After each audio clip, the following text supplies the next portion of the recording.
And our next story is about the war in Ukraine. Efforts to reach that peace deal have stalled in a way. And now the US is considering Ukraine's request for Tomahawk cruise missiles. A weapon that, if delivered, would basically allow Ukraine to strike as far into Russia as Moscow. President Zelensky saying that this could force Russia to come to the table to end the war. And the US appears to be considering his request. On Sunday itself, US Vice President Vance told Fox News that President Trump would take the final call.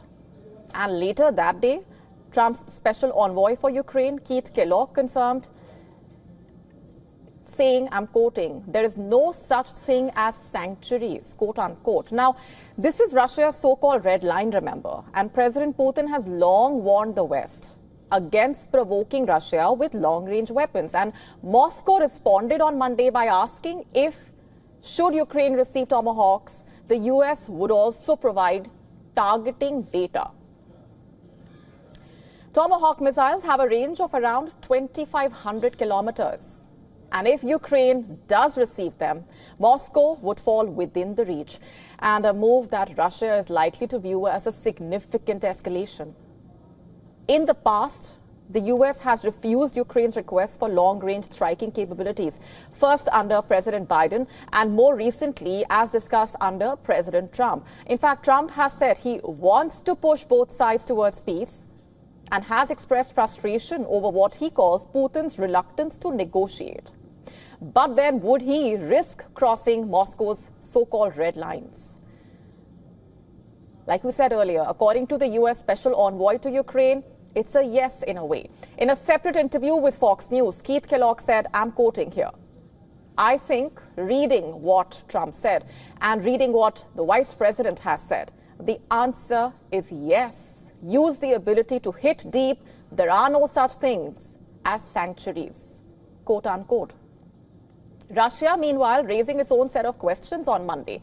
The Kremlin asked, if Ukraine gets Tomahawk missiles, will the US also provide the target data? The Kremlin spokesperson, Dmitry Peskov, saying Moscow is analyzing whether such missiles, if supplied, would be fired using American intelligence. And he warned that if the US was involved in targeting, it would make Washington a direct party in the war.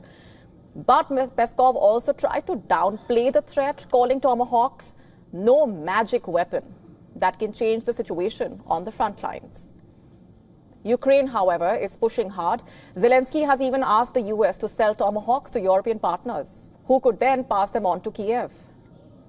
And on the battlefield, both sides reporting a heavy weekend of fighting. Russia saying its forces launched massive strikes on Ukraine's military facilities using long-range missiles and drones.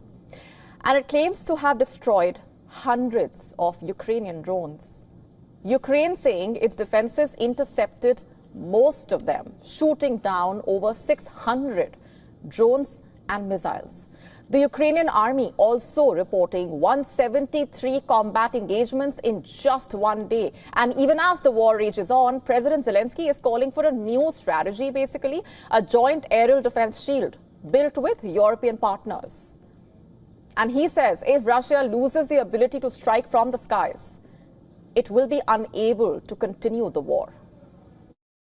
Ukraine proposes to Poland and all our partners to build a joint, truly reliable shield against Russian aerial threats. And this is possible. Ukraine can counter all types of Russian drones and missiles. And if we act together in the region, we will have enough weapons and production capacity for these. If Russia loses the ability to strike in the skies, it will be America bleeding through another weekend of carnage as 4 worshippers died in a Michigan church attack. 3 more gunned down at a North Carolina waterfront bar. In just 30 days, over 300 people have been killed, more than 1,300 injured across 300 separate shootings nationwide. We examine a notion where nowhere is safe, not churches, not bars, not schools. Take a look.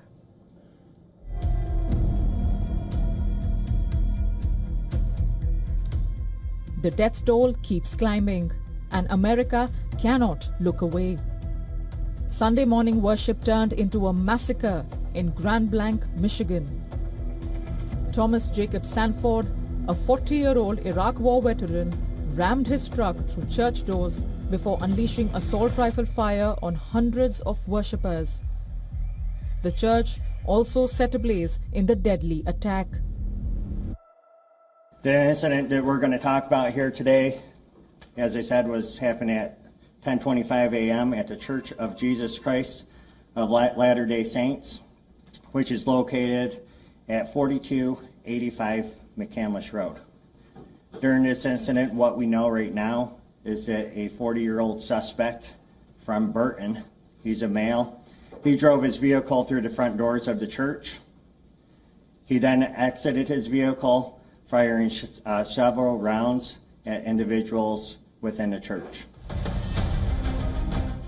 Again in North Carolina, another gunman pulled up to the American Fish Company waterfront bar and opened fire from his vessel. Patrons dove for cover as bullets tore through the crowd enjoying a regular Saturday night. As officers arrived and were on the way, we got multiple reports of an active shooter, possibly coming from a boat that was out in the intercoastal waterway. U.S. President Donald Trump says that the epidemic of violence must end. Across the U.S., the line between public safety and absolute chaos has vanished. The chilling truth is clear. In the United States, nowhere is safe. In the last 4 weeks alone, the data is shocking. Over 300 separate shootings have ripped through the country, leaving a trail of 300 dead and more than 1,300 people wounded. The data aggregates to 10 people dying every day. The sheer volume of violence is overwhelming the system, turning routine public spaces from schools to places of worship into active war zones. This is not a security crisis. It is a mass casualty event accelerating with terrifying speed. The constant thread connecting the bloodshed is the staggering saturation of firepower. American population of roughly 330 million owns an estimated 400 million guns. This unprecedented civilian arsenal of more guns than people in the country ensures that every argument, every moment of despair, and every act of malice can instantly escalate to mass slaughter. Bureau Report, WION World is One.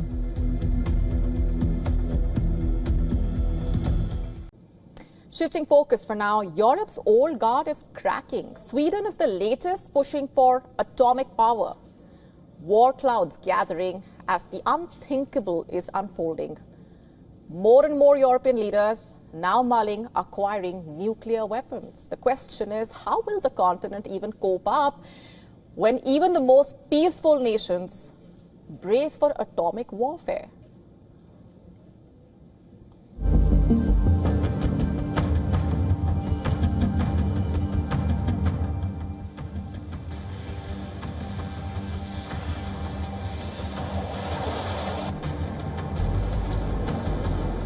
The air in Stockholm is charged with existential dread.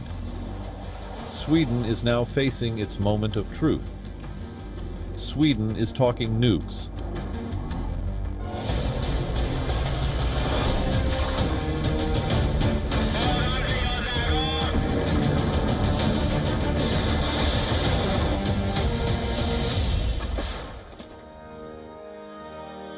The question is blunt.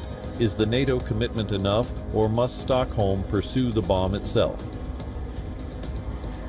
The debate is raging through Sweden's political sphere. Right-wing Sweden Democrats Party and center-right Christian Democrats Party, both part of the government, want Sweden to play an active part in a common European nuclear weapons strategy. The fear is contagious.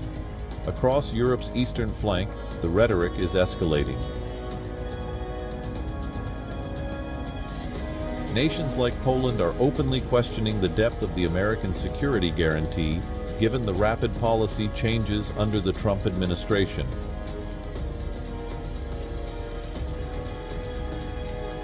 The same idea is echoing in Berlin as several German politicians are pushing for atomic power.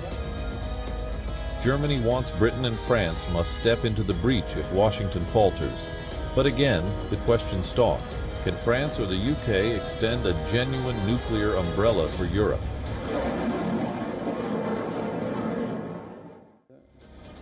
Experts say that today's Russia shows no signs of planning to attack Europe in spite of the war hysteria.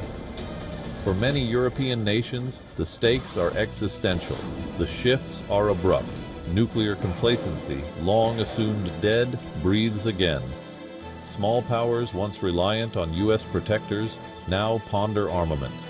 To stay up to speed with the latest news, download the WION app and subscribe to our YouTube channel.